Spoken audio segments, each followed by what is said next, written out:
అందమైన చర్మ సౌందర్యం మీ సొంతం. Second aqua radiance deep cleansing gel.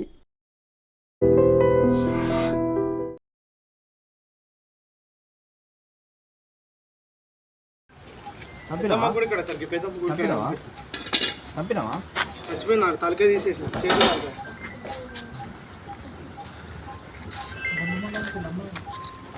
పెద్దమ్మ ఎక్కడ అది పెద్దమ్మ గుడి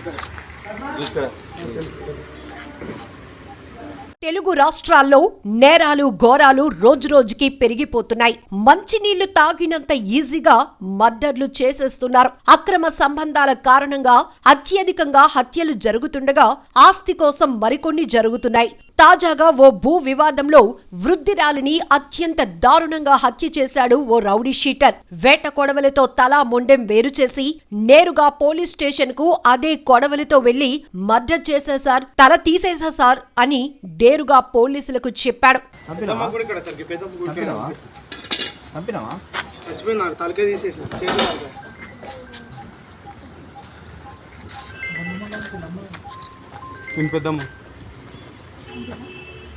ఎక్కడ అది పోలీసులకే భయం పుట్టించిన ఈ దారుణ ఘటన ఎక్కడ జరిగిందో ఇప్పుడు చూద్దాం. రాజన్న సిరిసిల్ల జిల్లా చందుర్తి మండల కేంద్రంలో సోమవారం సాయంత్రం వృద్ధురాలి దారుణ హత్య కలకలం రేపింది.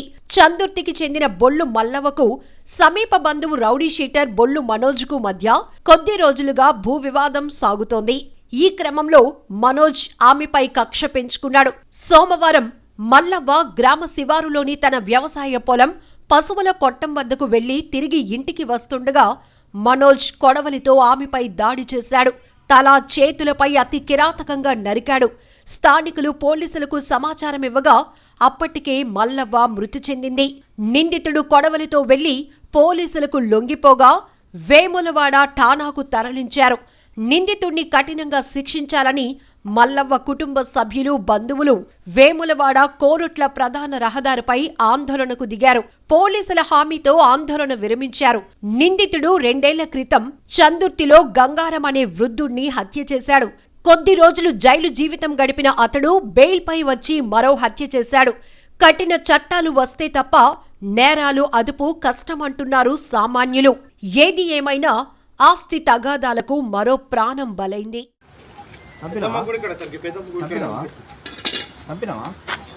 తలకే తీసేసి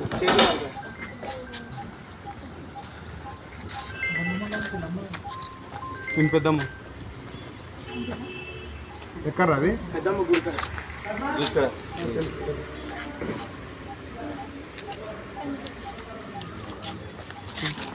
ఆంధ్రప్రదేశ్ రాష్ట్రంలో మరొక ఘోర రోడ్డు ప్రమాదం జరిగింది. ప్రమాదంలో 4 మృత్యువాత పడినటువంటి బాధాకరమైన విషయం. తూర్పు గోదావరి జిల్లా కొంతమూరు జాతీయ రహదారి వద్ద కారును అతివేగంగా వచ్చినటువంటి లారీ ఢీకొనటంతో అక్కడికక్కడే ప్రమాదంలో 3 ప్రాణాలు కోల్పోయారు. మరొక 2 గాయాల పాలైనటువంటి 2 హాస్పిటల్కి తరలిస్తూ ఉండగా మార్గ మధ్యంలో మరొకరు చనిపోయారు. సో ఈ కారులో 5 డ్రైవర్తో పాటు 5 ప్రయాణిస్తున్నారు. అయితే ఈ దుర్ఘటనలో చనిపోయినటువంటి 4లో 2 మహిళలు ఉన్నారు. మరో 2 పరిస్థితి విషమంగా ఉన్నట్లు తెలుస్తోంది. ఒక్కసారిగా ఆంధ్రప్రదేశ్ రాష్ట్రం రోడ్డు ప్రమాదాలతో ఉలిక్కి పడుతోంది. ప్రజలు తీవ్ర భయాందోళన చెందుతున్నారు. ఎక్కడ రోడ్డు ప్రమాదం జరిగిందని వార్త రాగానే ప్రతి ఒక్కరు గుండెలు అదిరిపోతున్నాయి. ఎందుకంటే ప్రమాదం జరిగిన చోటే అనేక మంది ప్రాణాలు విడవటం చాలా బాధాకరమైన ఘటనలు.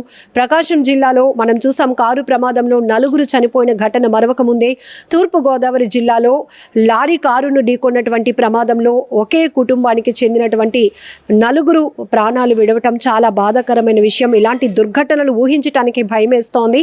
సో ఈ ఘటన జరిగిన 1 గంట వ్యవధిలోనే మరొక ప్రమాదం కూడా జరిగింది. రాజమండ్రిలో దేవరాపల్లి మండలంలో ఒక ద్విచక్ర వాహనంపై ఒక బాబుతో పాటు వెళ్తున్నటువంటి దంపతులు, ఆ బాబుకి కాలకృత్యాల నిమిత్తం హైవే పైన సైడ్న ఆపడం జరిగింది. ఆ బాబు అక్కడ టాయిలెట్ వేస్తుండగా 2 కూడా బండి పైనే ఉన్నారు. సో ఇమీడియట్గా అక్కడ లారీ అతి వేగంగా వచ్చి భార్యాభర్తల్ని ఢీకొనటంతో వారిద్దరూ కూడా సంఘటనా స్థలంలోనే ప్రాణాలు విడిచారు. ఇదొక మరో దుర్ఘటన. ఎందుకంటే రోడ్డు ప్రమాదాలు జరుగుతున్న తీరు చూస్తేనే అతి వేగం ప్రమాదానికి కారణమవుతోంది. వేగం వద్దు, సేఫ్టీ ముద్దు అని ఎక్కడికక్కడే హెచ్చరిక బోర్డులు ఉన్నప్పటికీ కూడా ఏంటో మరి అంత అర్జెంట్, అంత తొందర. ప్రాణాల కన్నా విలువైనదా సమయం అంటే? టైం చాలా వాల్యుబుల్, బట్ కాదని అనం. కానీ మన ప్రాణాల్ని రిస్క్లో పెట్టి అతి వేగంగా వెళ్ళటం అనేది ఎంతవరకు కరెక్ట్ అనేది కూడా ఒకసారి ఆలోచించాలి. ఈ మధ్య మన తెలుగు రాష్ట్రాల్లో జరిగిన రోడ్డు ప్రమాదాలు పరిశీలిస్తే మాత్రం అతి వేగమే వాహనాలు ప్రమాదానికి గురవటం, ఆ వాహనాల్లో ప్రయాణిస్తున్న వారు ప్రాణాలు కోల్పోవటానికి కారణమవుతోంది. ఈరోజు తూర్పు గోదావరి జిల్లా ఒక్కసారిగా విషాదంగా మారిపోయిందని చెప్పొచ్చు. ఉలిక్కి పడింది ఒక్కసారిగా. 2 ప్రమాదాల్లో మొత్తం 6 చనిపోయినటువంటి పరిస్థితి ఉంది. ఒక్కసారిగా కుటుంబాలు శోకసంద్రంలో మునిగిపోయాయి. ఆ ఊరన్నీ కూడా మొత్తం విషాదకర ఛాయలు అలుముకుంటున్నాయని చెప్పొచ్చు. సో ఈ మధ్య తిరుపతిలో కూడా చూసాం, ఒక బస్సు బ్రేక్ ఫెయిల్ కావడంతో ఒక పెద్ద కల్వర్ట్ని అయితే ఢీకొనటంతో ఆ ప్రమాదంలో కూడా భక్తులు తీవ్రంగా గాయపడినటువంటి పరిస్థితి. 60 మందితో వెళ్ళిన బస్సు ఒక్కసారిగా అదుపు తప్పి బ్రేక్ ఫెయిల్ కావడంతో ప్రమాదం జరిగింది. అక్కడ ఎవరికి ఎలాంటి ప్రాణ నష్టం జరగకపోవడంతో అంతా ఊపిరి పీల్చుకున్నారు. మరొక జిల్లాలోనైతే అప్పటి వరకు ఎంతో సరదాగా పెళ్లి సందడిలో ఉన్నటువంటి కుటుంబం అంతా కూడా ఒక విందు భోజనానికి బస్సులో ప్రయాణిస్తూ ఉండగా ఒక ప్రమాదం జరిగింది. అక్కడ కూడా చాలామంది చనిపోయినటువంటి పరిస్థితి కూడా చూసాం. ఇలా ఎక్కడ రోడ్డు ప్రమాదం జరుగుతున్నా కూడా ఖచ్చితంగా అక్కడ 2-3 కాదు 4 వరకు కూడా ప్రాణాలు పోగొట్టుకుంటున్నటువంటి పరిస్థితులు మనం ఒక్కసారిగా ప్రతి ఒక్కరిని ఉలిక్కిపాటుకు గురి చేస్తున్నాయి అని చెప్పొచ్చు.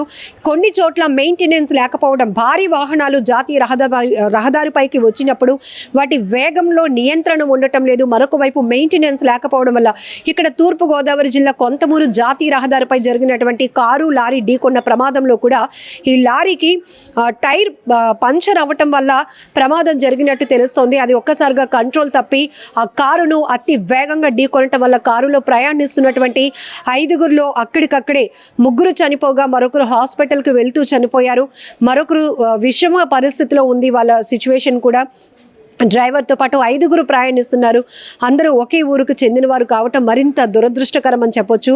ఇలాంటి ఘటనలు మనం చాలానే చూస్తున్నాం. ఎక్కడ రోడ్డు ప్రమాదాలు, అసలు ఎక్కడికక్కడ రోడ్డు ప్రమాదాల నివారణకు చర్యలు తీసుకుంటున్నా కూడా మలుపుల వద్ద కావచ్చు, లేకపోతే అతి వేగం నియంత్రించే ప్లేసుల దగ్గర స్టాపర్ బోర్డ్స్ కావచ్చు, హెచ్చరిక బోర్డులు కనిపిస్తున్నా కూడా అవి మనకి కనీసం పట్టించుకోకుండా ఓవర్ స్పీడ్తో వెళ్తూ ప్రాణాలు పణంగా పెట్టే పరిస్థితులకు వచ్చేసాయి రోడ్డు ప్రమాదాలు. ఇలాంటి రోడ్డు ప్రమాదాలు చూస్తేనే ప్రజలు వణికిపోతున్నారు. మరొక వైపు పోలీసులు, హైవే పెట్రోలింగ్ పోలీసులు సంఘటన జరిగిన వెంటనే హుటాహుటిన స్థానికులు ఇస్తున్నటువంటి సమాచారంతో అక్కడికి చేరుకొని ఏవైతే నుజ్జు అయిపోతున్నటువంటి పరిస్థితి, ఎంత స్పీడ్గా వస్తే కనుక ఢీకొంటున్నటువంటి 2 వాహనాలు కూడా అసలు చెల్లా చెదురైపోతున్నాయి, పూర్తిగా నలిగిపోతున్నాయి. ఫ్రంట్ ఎలివేషన్స్ అయితే పూర్తిగా నుజ్జు అయిపోయి లోపలికి నొక్కుకుపోతుంటే అందులో ప్రయాణిస్తున్న వాళ్ళ పరిస్థితి ఎంత దారుణంగా ఉంటుందో కూడా మనం అర్థం చేసుకోవచ్చు. ఇప్పుడు తూర్పు గోదావరి జిల్లాలో ఈ కారును ఢీకొన్నటువంటి లారీ ప్రమాదంలో కూడా కారు పూర్తిగా రూపురేఖలు కూడా కనిపించలేనటువంటి పరిస్థితి అయిపోయింది. స్పీడ్ థ్రిల్ కానీ అది మన జీవితాన్ని కిల్ చేస్తుందన్న వాస్తవం మాత్రం మనం ఖచ్చితంగా తెలుసుకోవాల్సిందే. పోలీసులు ఎక్కడికక్కడ ఈ కేసులు రాసే దానిపైన ఫోకస్ పెట్టే కంటే రోడ్డు ప్రమాదాల నియంత్రణకు ఎక్కువగా చర్యలు తీసుకోవాలనేది కూడా పబ్లిక్ నుంచి వినిపిస్తున్న డిమాండ్. మరొక వైపు ప్రతి ఒక్కరూ అతి వేగం కాదు, మన జర్నీ సేఫ్గా ఉండాలి అంటే సెల్ఫ్ కంట్రోల్ చాలా అవసరం. స్టీరింగ్ పట్టుకున్నప్పుడే మన భద్రత, మన ప్రొటెక్షన్ మనకి ఎంత ఇంపార్టెంటో మన వల్ల ఇంకొకరికి హాని కలగకూడదు అనే కాన్సెప్ట్ కూడా చాలా ఇంపార్టెంట్. ఎక్కువగా మనం చూస్తున్నాం భారీ వాహనాల వల్ల జరుగుతున్న ప్రమాదాలు, ఆ వెహికల్స్కి ఫిట్నెస్ లేకపోవడం, మెయింటెనెన్స్ ఉండట్లేదు, డ్రైవర్లకి సరిగ్గా నిద్ర లేకపోవడం వల్ల నిద్ర మత్తులో ప్రమాదాలు జరుగుతున్నాయి, మద్యం సేవిస్తూ డ్రైవింగ్ చేస్తున్నటువంటి పరిస్థితుల్లో కూడా ప్రమాదాలు జరుగుతున్నాయి. ఏవైనా ఒక రోడ్డు ప్రమాదం జరిగిందంటే ఖచ్చితంగా అక్కడ ఎవరైనా ప్రాణాలు కోల్పోయారా అనేటటువంటి ఒక ప్యానిక్లోనికైతే ప్రజలు వెళ్ళిపోతున్నారు. ఆ స్థాయిలో ఈ మధ్య తెలుగు రాష్ట్రాల్లో జరుగుతున్న రోడ్డు ప్రమాదాల తీరు ఉంది. ఏదేమైనా సేఫ్ జర్నీ చాలా ఇంపార్టెంట్. మన లైఫ్ సేఫ్గా సెక్యూర్డ్గా ఉండాలంటే మన ప్రయాణం కూడా అలానే ఉండాలి, మన డ్రైవింగ్ కూడా అలానే ఉండాలి. రోడ్డు ప్రమాదాలు ఇకపై ఇలా ఈ స్థాయిలో కూడా జరగకుండా ఉండాలి అంటే మీ వాల్యుబుల్ సజెషన్స్ ఏంటో కామెంట్ బాక్స్లో మెన్షన్ చేయండి. నిజంగా ప్రస్తుతం ఉన్నటువంటి సమాజం దేనికి ప్రయారిటీ ఇస్తుంది? ఆర్థిక సంబంధాల చుట్టూ మాత్రమే తిరుగుతోంది. మళ్ళీ ఎన్నికలంగానే చాలా విరక్తి కలుగుతున్నాం. మంచి అనిపిస్తుంది కదా, లేడీస్ కూడా ఛాలెంజింగ్ జాబ్స్ చేసినప్పుడు చాలా బాగుంటది. ట్రాఫిక్ అసిస్టెంట్స్ గా నియమించిన ట్రాన్స్జెండర్స్ అందరితో సాల్యూట్ చేయించుకుంటున్నారు. ఫుడ్ డెలివరీ ఇవ్వటానికి వెళ్ళినటువంటి డెలివరీ బాయ్ అనిల్ పై కళ్ళ ముందు